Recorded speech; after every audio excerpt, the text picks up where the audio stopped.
Felipe, ako ang daan, katotohanan at buhay, amay sa akin matatanaw.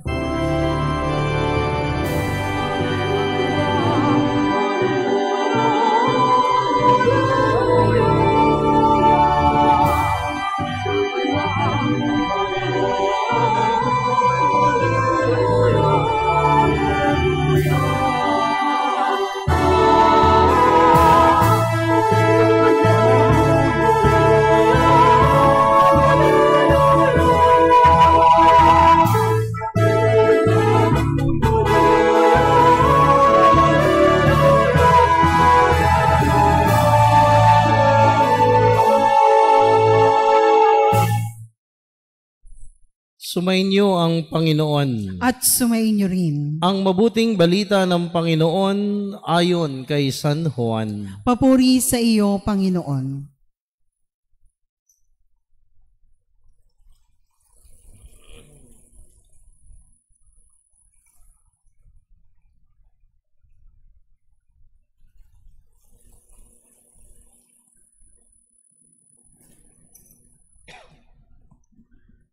Noong panahong iyon, sinabi ni Jesus kay Tomas, "Ako ang daan, ang katotohanan at ang buhay. Walang makapupunta sa Ama kundi sa pamamagitan ko. Kung ako'y kilala ninyo, kilala na rin ninyo ang aking Ama.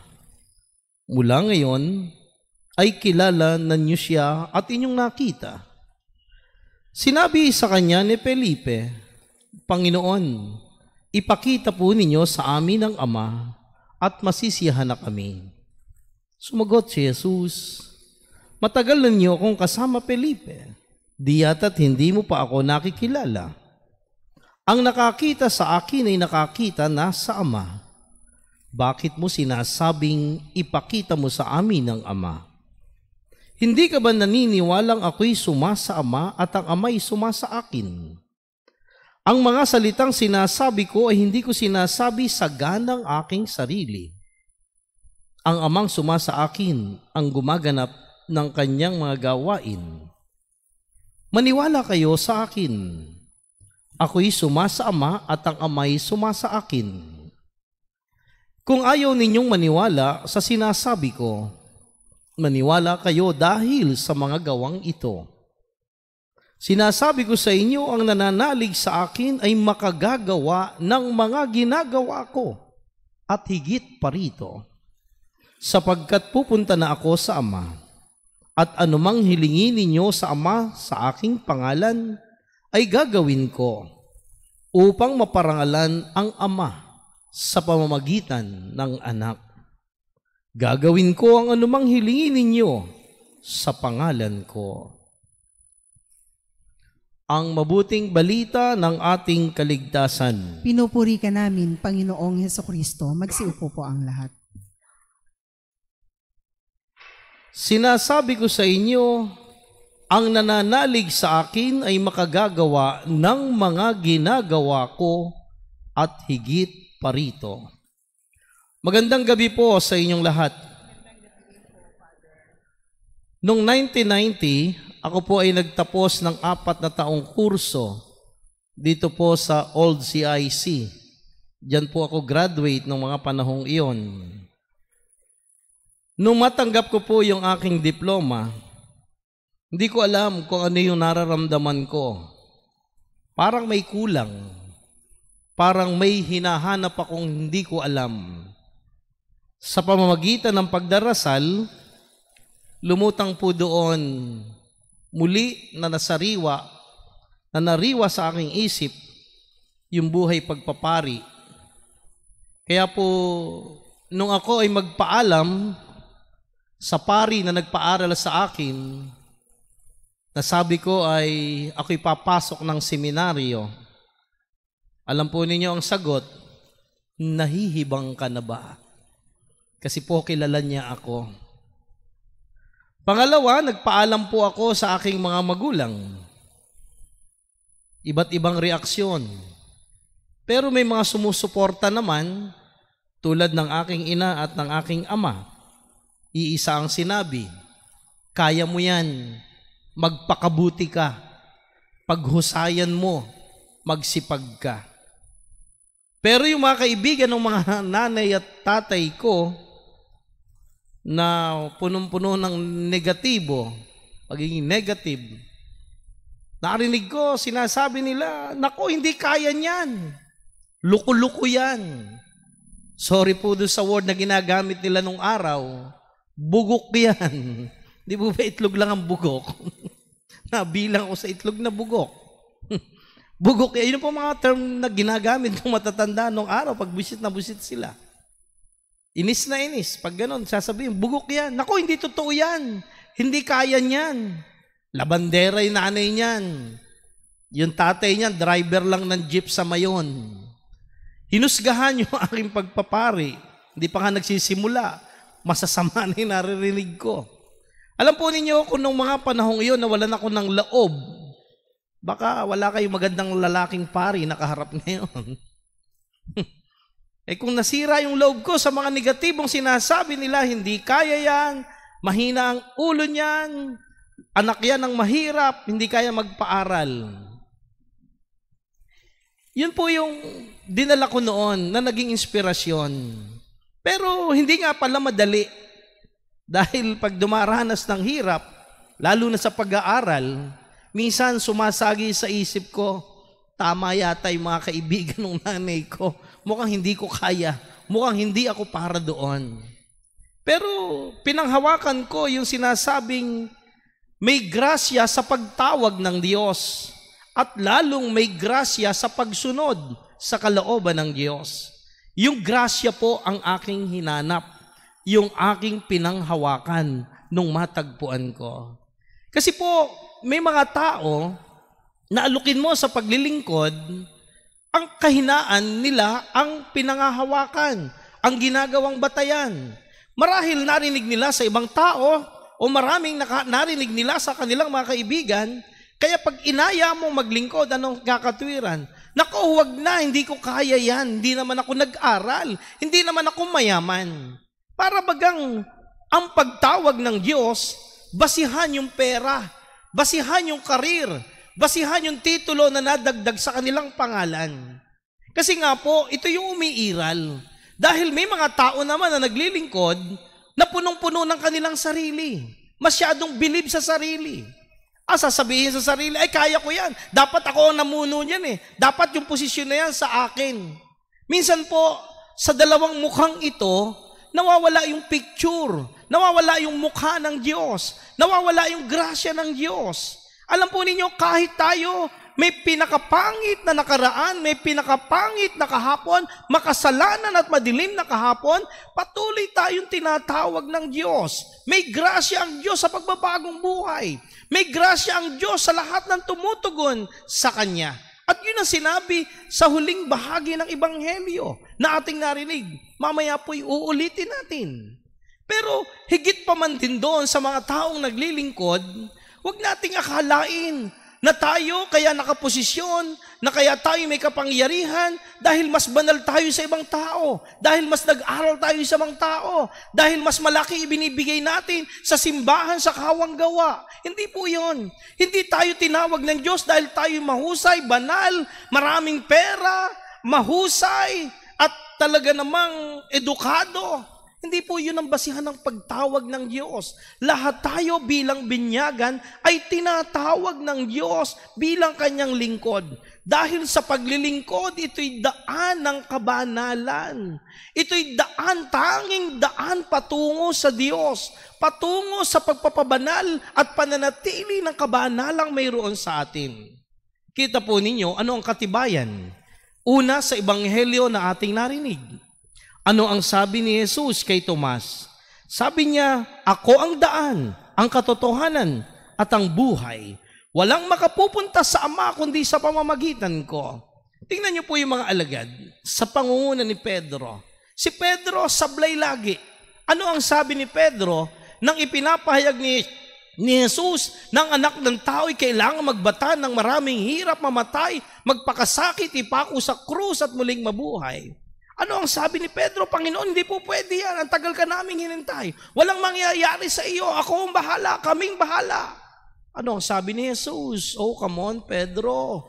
Hindi pa tumitilaok ang manok, 3 ulit mo na akong itatatwa, unang tumalikod sa Diyos. Pero tinawag pa rin siya ng Diyos. Naging saligan pa siya ng ating pananampalataya ng simbahang itinatag ni Kristo. Si Tomas, nung magpakita si Jesus sa mga alagad, wala siya. Ibinalita at masayang-masayang ibinalita ng mga alagad. Ang sabi ni Tomas, nakita namin ang Panginoon. Ano ang sabi ni Tomas? Oh, come on. Hanggat hindi ko nakikita yung pako na pinaglagusan sa kanyang palad na ipapasok ang aking daliri, hindi ako maniniwala. Hanggat di ko na ipapasok ang aking kamay sa tagliran na pinag-ulusan ng sibat, hindi ako maniniwala. At ngayon, sablay na naman si Tomas nung nakaraang linggo, nung nakaraang ebanghelyo. Hindi na naman niya naunawaan yung sinabi ni Jesus. Ano ang sabi ni Jesus? Ang sinabi niya, pupunta ako sa Ama upang ipaghanda kayo ng matitirhan. At kapag napaghanda ko na kayo ng matitirhan, babalik ako at isasama ko kayo sa kinaroroonan ko. At alam na ninyo ang daan patungo sa pupuntahan ko. Sablay na naman si Tomas. Nagtanong si Tomas. Ano ang sabi ni Tomas? Panginoon, di nga namin alam kung saan kayo pupunta. Paano pa namin malalaman ang daan? Sumagot si Jesus. Ito ang kanyang tugon sa ebanghelyo na ating narinig. Sabi nito, sinabi ni Jesus kay Tomas, ako ang daan, ang katotohanan at ang buhay. Walang makapupunta sa Ama kundi sa pamamagitan ko. Ano yung pinakikita? Yung mga kahinaan. At ngayon, sa araw na ito, ipinagdiriwang natin ang kapiestahan ni na Apostol San Felipe at Santiago. Si St. James the Lesser, ito po'y anak ni Alpeo. Yun yung pinagdiriwang natin. Hindi si St. James the Great. Si St. James the Great, ito po'y anak ni Zebedeo. Wala tayong alam masyadong narinig tungkol kay Santiago, kay St. James the Lesser. Pero patuloy siyang nagbigay ng sarili. Patuloy siyang sumunod sa pagkatawag sa kanya at naging alagad siya ni Jesus. Walang naging hadlang kahit ang kanyang kahinaan. Walang naging hadlang kahit sa kanyang kakapusan. Dahil hindi siya tinawag, dahil siya'y mahusay, dahil siya'y magaling. Ganon din si Felipe. Sablay na naman si Felipe. Nung multiplication of loaves, ano ang sabi ni Felipe? Tinanong siya ni Jesus upang subukin ni Jesus yung state of mind ni Felipe, kung ano yung estado ng kanyang pag-iisip nung mga sandaling kinakaharap nila ang krisis. Ano ang sabi ni Jesus? Felipe, may makakain ba yan? May makakain ba tayo niyan sa ganitong karaming tao? Negatibo ang sagot ni Felipe. Mukhang walang balak gumawa ng paraan. Sablay na naman si Felipe. Ang sagot ni Felipe, Panginoon, kahit bumili tayo ng 200 dinaryong tinapay, hindi sasapat sa ganyang karaming tao. Kita po ninyo, kapos na naman, sablay na naman. Pero patuloy silang tinawag ng Diyos sa kanilang pagiging sablay, sa kanilang kakapusan. Dahil ang pagtawag ng Diyos hindi sa mga banal, hindi lang sa mga banal, hindi lang sa mahusay, hindi lang sa magagaling, lalo tigit sa lahat sa atin. Kaya ngayon sablay na naman si Felipe sa ebanghelyo. Hinahanap niya ang Ama nung sinabi ni Jesus, Panginoon, ipakita niyo po sa amin ang Ama. Masisiyahan na kami.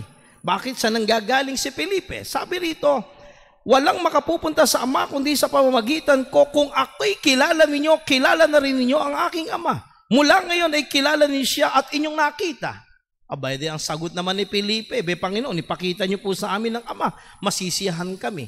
Sa bangkatuwid, yung state of mind, yung estado ng isip ni Felipe, hindi pa rin niya naunawaan na ang Ama ay suma sa kanya kay Jesus at si Jesus ay suma sa Ama. At sabi ni Jesus, yung nakakita sa akin ay nakakita sa Ama. Kaya po ito yung mga pagkakataon na ipinakikita sa atin na hindi tayo perpekto. May kahinaan, may pagkukulang. At doon pa rin tayo tinatawag sa kahinaan, pagkukulang, sapagkat ang Diyos ang magpupuno kung ano yung kulang. Hindi kayang ibigay ng mundo na ating ginagalawan yung kulang na hinahanap natin. Yung kulang sa buhay natin, hindi kayang ibigay ng salapi, hindi kayang ibigay ng karir, hindi kayang ibigay ng kapangyarihan o katanyagan o kasikatan. Ang tanging magpupuno, ang tanging magbibigay ay walang iba kundi ang Diyos. Kaya ang mahalaga sa buhay natin ay yung magpakumbabang tinatanggap yung alok ng kabanalan sa pamamagitan ng paglilingkod. Yun po yung mahalagang bagay. Yung willingness, yun bang willing tayo? Yung sincere tayo sa pagsunod sa kalooban ng Diyos. Yung bang alam mo na hindi dahil ang naging batayan ng pagtingin sa iyo ng Diyos, magaling, nag-aral, edukado, mayaman, may kapangyarihan, puno ang bulsa. Hindi iyon ang basihan. Kahinaan, pagkukulang, hindi iyon. Dahil ang magpupuno ay walang iba kundi ang Diyos na ating paglilingkuran. Yun po yung mahalagang bagay na makita natin. Bakit? Una, higit sa lahat, sinabi ni Jesus, malinaw. Sinasabi ko sa inyo, ang nananalig sa akin ay makagagawa ng mga ginagawa ko at higit pa rito. Kita po ninyo, may mga pagkakataon na lilingunin natin yung magagandang bagay na ating ginawa. At pag nilingon natin, anong nasasabi natin? Paano ko bang nagawa yon? Hindi ikaw ang gumawa. May gumawa noon sa pamamagitan mo. May grasya at pagtulong ang Diyos. Kaya sabi niya, mahihigitan ninyo. Mahihigitan natin sapagkat si Jesus na nag-alay ng buhay, tulad ni Felipe, Santiago, ay nagbigay ng sarili, nag-alay ng buhay. Bakit? Sa pag-aalay ng buhay, doon na pararangalan ang Ama. Kaya sabi niya, anumang hingi ninyo sa aking Ama, sa aking pangalan, ay gagawin ko. Dagdag pa ni Jesus, upang maparangalan ng Ama sa pamamagitan ng Anak, gagawin ko ang anumang hilingin ninyo sa pangalan ko. Kita po ninyo, may mga bagay na hindi natin inaakalang magagawa natin, pero nagawa natin dahil may biyaya, may pamamaraan, mayroong kahulugan ng Diyos sa buhay natin. At pangalawa, napararangalan natin ang Ama sa mabuting ginagawa natin. At sa pagpaparangal, may gantimpala na ibinibigay ang Diyos sa atin, sa ating paglilingkod, ng may kababaang loob. Siksik, luglig, umaapaw, grace upon grace, patong-patong na biyaya ang ipagkakaloob niya sa atin. Dahil malinaw yung ipinangako niya sa kahuli-hulihang bahagi ng Ebanghelyo. Gagawin ko anumang hilingin ninyo sa pangalan ko. Kaya wala tayong takot na hilingin yung mga bagay na gusto natin sa ating buhay. Sapagkat naroroon yung pagpapala at pagmamahal ng Diyos. Ang mahalaga, tumulad tayo sa ating mahal na Inang Maria. Nang sinabi niyang maganap nawa sa akin ang iyong sinabi, wala na siyang nilingon. Dire-diretso ang kanyang paglilingkod. Hindi madali sapagkat maraming pagdurusa, maraming sakit siyang pinagdaanan. Tulad ng mga alagad.